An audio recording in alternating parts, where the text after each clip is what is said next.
Saúde, estamos de volta. Estamos falando hoje no Saúde e Bem-Estar sobre dengue, zika e chikungunya. A gente está próximo de uma outra pandemia, será? A gente está quase que afirmando isso, porque os números atuais têm mostrado um aumento considerado de casos. E aí, nesse segundo bloco, a gente recebe o doutor Alexandre Andrade, que é clínico geral, pesquisador fantástico do assunto, e pode responder essa pergunta se realmente estamos aí prestes a um novo enfrentamento a todos esses casos que surgiram e surgem a cada 3 anos, doutor. O que percebemos, Fernando, no ano de 2022, é que nos primeiros 4 meses do ano já tivemos o mesmo número de casos que o ano de 2021 inteiro. Impressionante. Por que isso acontece? Por que essa sazonalidade? O vírus da dengue, ele tem íntima correlação com seu transmissor, que é o mosquito Aedes aegypti. E como nós tivemos no ano de 2022, já ao final do ano de 2021, uma alteração da quantidade de chuvas, não só em Minas Gerais, mas em diversas regiões do Brasil, nós tivemos o terreno favorável para a proliferação do mosquito. E quando a população esquece que tem que tomar todas aquelas medidas conhecidas na própria casa, o mosquito ele encontra água, coloca os seus ovos. Cada mosquito é capaz de colocar de 150 a 200 ovos. Fica na superfície. Essa superfície, quando hidratada pela água da chuva, pode ser uma água de uma piscina, a água que está num vasinho de planta, naquele pratinho que todos têm em casa, num bueiro, na rua, e aí o mosquito ele começa a proliferar. E quando ele prolifera, a gente logo em seguida, se ele encontra uma pessoa que está com o vírus da dengue, esse mosquito se contamina. E ele sai picando outras pessoas, lembrando que é a fêmea, né? Ela que se alimenta do sangue humano, e aí ela transmite a dengue até a quilômetros de onde esse mosquito nasceu. Doutor, se a gente fizer um paralelo aí, estão falando de 3 em 3 anos, né? Quando isso acontece, isso está associando também a um volume de chuvas que é fora da curva, né, de intensidade. Aí a gente pega 2013, um quadro muito significativo. Depois, 3 anos depois, 2016, depois 2019 e depois 2022. Estamos aqui nos primeiros 4, 5 meses do ano. Dá para fazer um paralelo nos últimos 2013, 16 e 19, com esses 4 meses, com volume de chuva, com essas coincidências, essas similaridades? Existe esse ciclo. A ciência está tentando entender ainda por que existe esse ciclo aqui no Brasil, e podemos vê-lo até em algumas regiões do mundo, né? Existe uma discussão se não é que, após uma grande epidemia, a população ela toma consciência, os gestores públicos, e vamos falar inclusive o papel da mídia em informar as pessoas, cresce, e sempre depois de uma grande pandemia, a gente observa uma redução nos anos subsequentes, e depois volta de novo. Então, aqui no Brasil, neste ano, nós estamos já observando um aumento grande, principalmente na região centro-oeste. E temos uma novidade na área.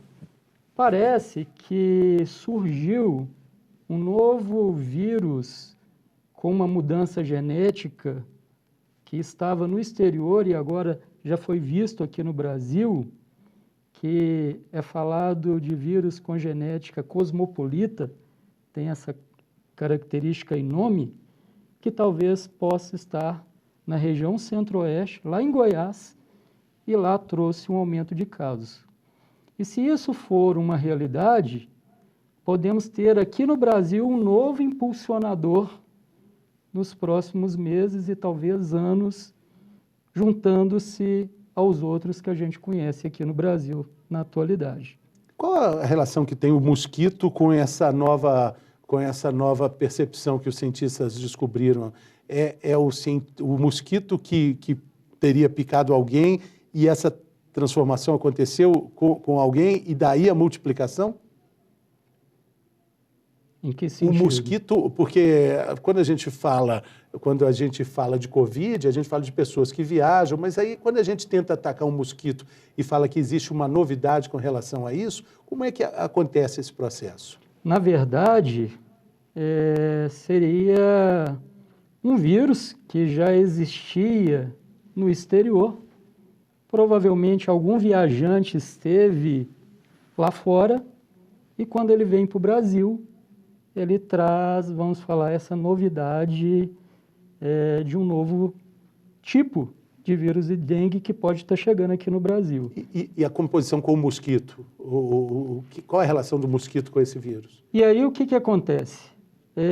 O vírus da dengue, ele está extremamente adaptado para desenvolver dentro do corpo de um mosquito Aedes aegypti.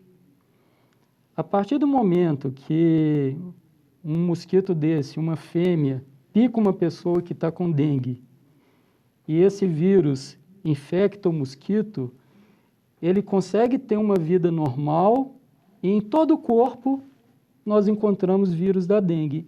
E tem um lugar muito interessante. O vírus ele vai localizar também dentro da glândula salivar da fêmea. E na hora que temos o vírus ali dentro da glândula salivar do mosquito Aedes aegypti fêmea, na hora que ele pica uma pessoa, se tiver ali a presença de um vírus de dengue, essa pessoa vai ser contaminada. E entre 3 a 14 dias, ela pode expressar essa doença logo à frente. E aí a gente pode também levar isso para as outras companhias aí, chikungunya e zika também, com essas variações? O que nós percebemos é como o vírus da zika e chikungunya, eles pertencem a uma característica familiar do vírus da dengue, eles estão também adaptados ao mosquito Aedes aegypti. E quando nós encontramos um país como o nosso, que temos o Aedes aegypti espalhado por praticamente todas as regiões, quando chega um vírus como esses do exterior, vamos falar do Zika. A gente não ouvia falar de Zika em 2013, 2012, 2014.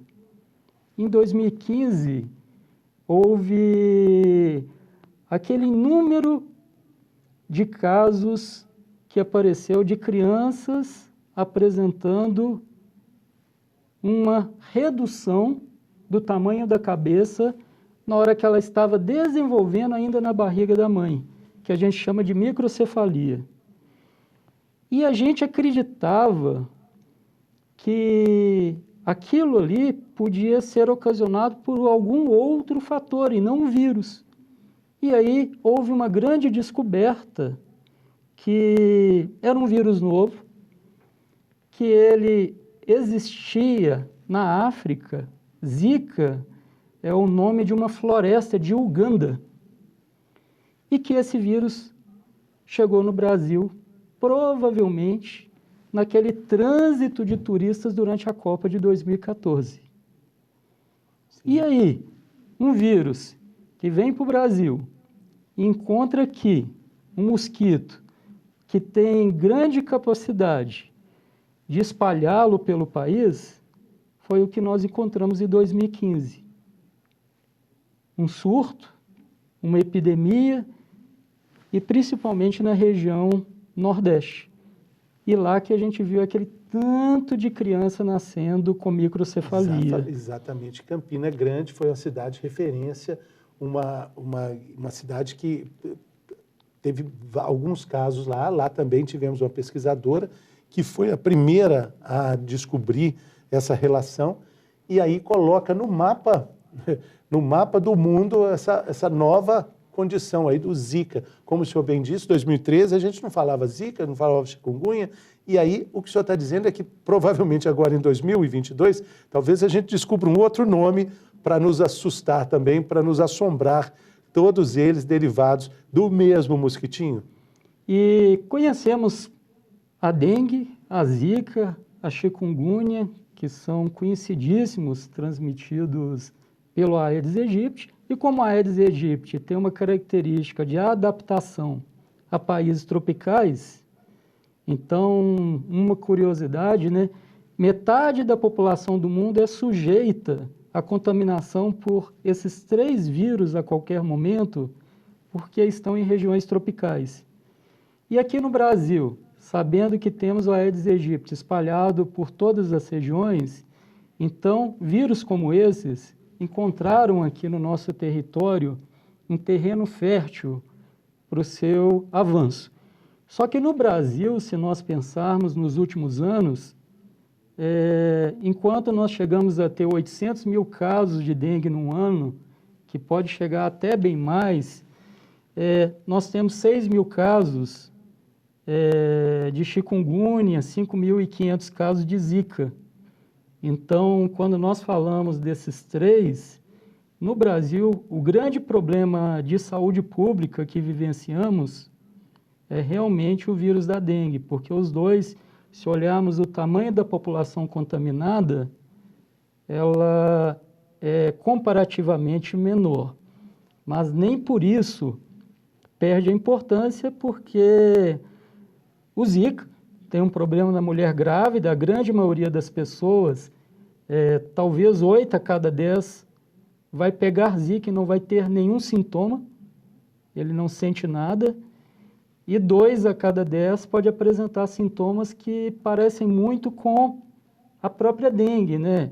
Uma dor de cabeça, uma febre, uma dor do corpo, um desânimo, um cansaço, pode ficar com o olho vermelho, que é uma característica da Zika, né? E geralmente não chega a provocar nos pacientes situações muito graves. É problemático para a mulher que está grávida, mas na nossa experiência clínica, o Zika ele tem provocado num adulto, por exemplo, que pega ele, danos menores, muito diferente da dengue, que o paciente com dengue, alguns deles ficam realmente graves, precisam de unidade de terapia intensiva, inclusive podem chegar ao óbito, né? Como a gente viu nos últimos anos. E se a gente olha daqui para frente, para uma perspectiva, Fernando, se a dengue estava desaparecida e a gente já observa em 4 meses o mesmo número de casos que tivemos nos anos anteriores, como 2021, nós temos que ligar um sinal de alerta, né? Porque daqui para frente a gente pode voltar a ver o avanço da dengue. Uma boa hora para se pensar na prevenção é quando nós estamos neste momento, onde já observamos a presença do vírus na nossa comunidade. É uma questão que é muito curiosa aqui no Sudeste, né? Geralmente a gente tem dengue, aparecem os primeiros casos em dezembro, cresce em janeiro, fevereiro. Em março a gente tem uma explosão de casos, março e abril. Quando chega a época de frio, como a gente está vivenciando agora, em um passe de mágica, em 2 semanas, o número de casos de dengue despenca na nossa região. E aí, na hora que esquenta de novo... Vai ser lá para setembro? Setembro, isoladamente, já começamos a ver novos casos, né? Porque o mosquito ele tem uma característica curiosa. Quando ele bota o ovo ele pode desidratar e permanecer viável na natureza por alguns meses. E aí chega na época da seca, que é característica daqui para frente, no inverno nosso, e outono, né? Ele não consegue proliferar. Aí o número de casos de dengue reduz. E junta a temperatura. Por quê? Para o ovo eclodir, quando a temperatura começa a ficar abaixo de 20 graus, ele tem grande dificuldade. Então ele precisa de calor e umidade. Chegou setembro, chegou chuva, chegou umidade, a gente já começa a encontrar casos de dengue aqui na nossa região. E o mais curioso, se um daquele ovo é filhote de uma fêmea que estava contaminada, a ciência já mostrou que existe possibilidade de ele já nascer contaminado. E se é uma fêmea, já parte para contaminar outras pessoas a partir desse desenvolvimento. Que interessante. Passou esses meses todos ali hibernando e preservando essa informação genética ali, essa carga da contaminação, o que não seria possível se não tivesse contaminado, ou seja, o mosquito precisa picar alguém, né, para poder passar tudo, né, transmitir dengue, zika, chikungunya. E aí, quando a gente começa a ver o calor na nossa região, aumenta os casos. Então, quando nós estamos nessa época que, teoricamente, já começa a diminuir os casos, é aquele momento que a população esquece dos cuidados básicos que podemos ter em casa. E esses cuidados básicos que deveriam ser mantidos o ano todo, eles são esquecidos quando a gente ouve falar que a dengue não está tão presente no nosso dia a dia. E aí, quando chega o calor e a chuva, nós começamos aqui na nossa região e em diversas regiões do Brasil ver o avanço da dengue, né?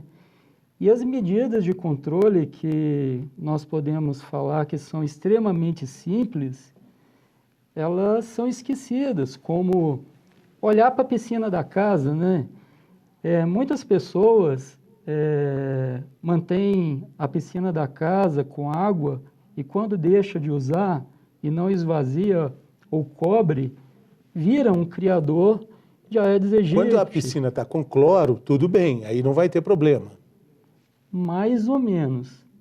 Existem piscinas, inclusive, com cloro. Se ela for abandonada e não tiver o tratamento desse cloro refeito, ali vai sobreviver a Aedes aegypti. Mas as piscinas cuidadas, ok, ali não vai ter ovo de... Sim, claro. Sim, cuidadas que eu digo é com cloro ali, claro. A manutenção feita de forma regular, né?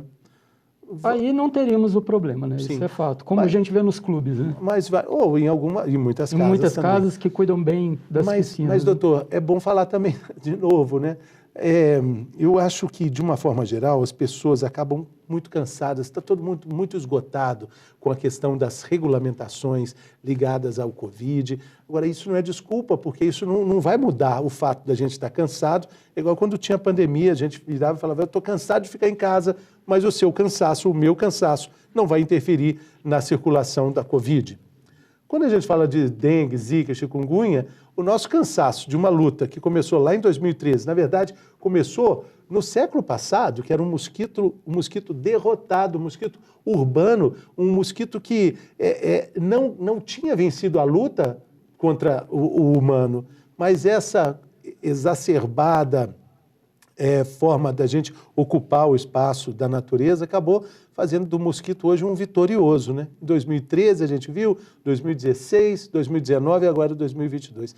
Existe realmente um cansaço da parte da população para, de novo, vou pensar isso, sim, de novo, é preciso tirar a aguinha do potinho que fica ali debaixo das plantas, colocar areia ali para não acumular água, tirar o lixo do quintal, enfim, temos que fazer tudo de novo. Eu acredito que é um trabalho contínuo, né? De conscientização. Nunca deixou de ser importante fazer isso. Esse relato seu, Fernando, é muito curioso. No século passado, quando nós descobrimos que a dengue ela era transmitida pelo mosquito, houve uma campanha grande no Brasil, nas primeiras décadas, que o mosquito Aedes aegypti desapareceu. E naquele momento nós começamos a observar que a dengue desapareceu junto com ele. E aí teve um fenômeno muito curioso que não pertence somente a gente, né? No período do pós-Segunda Guerra Mundial, quando houve uma instabilidade geral no mundo, em diversos países no pós-guerra, nós observamos, no prazo aí de 4 a 5 décadas, um aumento quase que de 10 vezes o número de casos de dengue que eram encontrados pelo mundo. E quando nós entendemos que lá atrás a guerra conseguiu ser vencida, a gente tem que fazer uma reflexão. Será se não é possível novamente ou estamos em um momento que o mosquito está mais forte que a gente? Mas as pesquisas que a gente vê por aí sendo feitas são bem interessantes, né? Tem pesquisadores que estudam para alguns ambientes o uso de alguns peixes que se alimentam de larvas do mosquito. Existem pesquisadores que fazem análise da infecção por um tipo de bactéria no Aedes aegypti, que quando ele está contaminado por essa bactéria, que não vai causar problema nenhum para o ser humano, ele não se infecta pelo vírus da dengue, mesmo picando uma pessoa contaminada. Vira um pernilongo. Vira um pernilongo. A pessoa pode sofrer uma picada, pode ficar incomodada se tiver um fenômeno alérgico, mas ela não vai ter a dengue, né? E esse mosquito é muito curioso. Ele voa até 1,5 metro de altura. E quando a gente pensa na característica dele, ele pica geralmente bem cedo, na parte da manhã e no final do dia. Parece-me que essa é a característica dele de hábitos de vida, né? E dificilmente ele vai picar no período noturno. E algumas medidas simples que até a gente vê que existem recomendações em algumas comunidades, né? Que se nós protegermos os braços e as pernas nesse período, a chance de contaminar com a dengue ela começa a dar uma reduzida. Que pela altura que ele fica, ele consegue picar os braços e as pernas. São os principais locais onde uma pessoa pode ser picada e contaminada pela dengue, né? Interessante. Agora também, né, muito importante falar das políticas públicas de conter a expansão descabida das grandes cidades, o recolhimento de lixo, a consciência dessa limpeza de cada quintal, de cada casa, né, limpeza das caixas d'água, a percepção de que os focos, a gente já entendeu isso, uma latinha de pote de manteiga virada ali, ela pode, a tampinha do pote de manteiga, uma tampinha de refrigerante pode ser um criador, ou seja, choveu, isso aí já está virando, de uma hora para outra, um cenário perfeito para a proliferação do mosquito, né, doutor? Pequenas atitudes, né, como essa que o senhor falou aí, e como outras que a gente está ouvindo, de 3 em 3 anos a gente vai ter que colocar de novo em prática para poder vencer mais essa batalha, né? E é importante também pensar na prevenção pela simples razão, né? A dengue, para quem acredita que não pode ser grave, nós médicos que atuamos em pronto atendimento, eu tenho 16 anos que eu atuo dentro das unidades de urgência, né? E quando nós estamos diante de um paciente com dengue, no primeiro ou no segundo dia ele vai ter uma dor de cabeça intensa, ele vai apresentar febre, e lá para o terceiro, para o quarto dia, a febre vai embora. Só que na hora que chega nessa fase de redução de temperatura, quando a febre vai embora, nós temos o momento de maior risco da dengue. É quando, lá no passado, a gente acreditava quem é o paciente que está grave com dengue. é aquele que está tendo uma hemorragia, não necessariamente uma dengue chamada de dengue que já foi conhecida como hemorrágica no passado, né? Vai ser classificada como grave. Entre esse terceiro e quarto dia, nós vivenciamos, quando temos uma grande epidemia, pacientes que comparecem lotando as unidades de urgência, só que extremamente graves. Chegam com a pressão baixa, podem ou não estar apresentando alterações do fígado importantes. Tem pacientes que apresentam alterações cardíacas, o coração ele fica inflamado. Ele pode, durante essa condição, apresentar até sintomas neurológicos importantes, ficar confuso. Alguns podem ficar até numa situação de coma.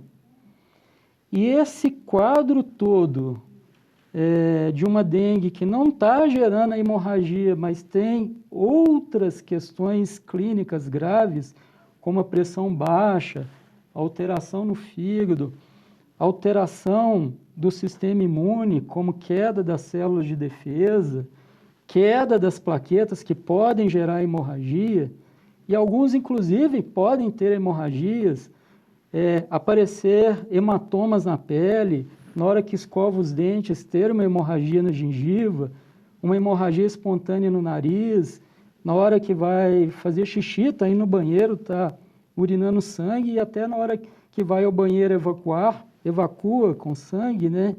Esses pacientes podem ser extremamente graves. E a solução, quando estamos diante deles, pode ser desde uma internação em uma enfermaria, no quarto de um hospital, e até numa unidade de terapia intensiva. E quando a gente fala de epidemia, o número de pacientes correndo o risco de chegar nessa condição é muito grande. E aí é o que a gente encontra na hora que olhamos para os números, né? Dentro de uma epidemia, a taxa de mortalidade de dengue começa a subir. E tratamento? O que a gente tem na medicina de tratamento atual são medidas gerais para pacientes graves, alguns precisam receber até transfusões de elementos do sangue, como até uma plaqueta, né? E muitas vezes a conduta que a gente tem principal é hidratar o paciente em excesso. Exemplo, chega um paciente com sinais de gravidade, ele pode receber até 6 litros de líquidos em um dia. Então, é o excesso do líquido que a gente viu que ajuda o paciente na dengue a recuperar. Mas se falarmos, existe um tratamento específico? Não. Sim. Existe vacina? As vacinas, elas são questionáveis, né? No início surgiu vacina que a gente acreditava que teria uma importância na medicina e a gente descobriu. Só pode ser usada entre 9 anos e 45 anos de idade naquela pessoa que teve dengue. Se ela nunca teve e vacina, se ela pegar a dengue, essa primeira pode ser grave. Então, nós temos alguns limitantes, tanto para prevenção por vacina como para tratamentos, né? E aí o tratamento entra no que a gente discutiu. Exatamente. Prevenção. Prevenção e uma medida individual, né, para que a gente possa, mudando a própria casa, mudar também o mundo e a forma como a gente luta contra esse bendito mosquitinho que no século passado era um derrotado e agora virou, né, um grande guerreiro que luta contra a nossa saúde e nossa qualidade de vida. Doutor Alexandre Andrade, muito obrigado pela participação aqui, sucesso. Tomara que a temporada denguiana seja branda para todos nós.